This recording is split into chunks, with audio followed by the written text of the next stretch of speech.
kushiba. Bwana Yesu asifiwe. Na tupesa kidogo tuongezeke kwa mfuko. Na ununue kagari, ununue kabaiskeli. Na ukae maisha ya comfort, tuseme mimi nimetosheka. Yesu asifiwe. Ninasema katika hiyo hali yote usimsahau nani? Amen. Tunakumbushwa asubuhi leo kwamba utakapokula na kushiba, wanyama wako watakapoongezeka, mali yako itakapoongezeka, vitu zako zitakapokuwa dagodago, Mungu ni mwaminifu, atatubariki dagodago. Lakini hata pamoja na kutubariki, pamoja na kutufanyia tubarikiwe, Biblia inatukumbusha tusimsahau nani?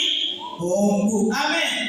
Hili ni onyo, somo la leo ni onyo, na kwamba katika kila hali, katika kila wakati ambao unapitia, katika kila hali ukishiba, kumbuke Mungu. Ukiwa na njaa, kumbuke Mungu. Ukiwa na afya, kumbuke Mungu. Ukiwa na lia, kumbuke Mungu. Ukiwa na cheka, vile vile kumbuke nani?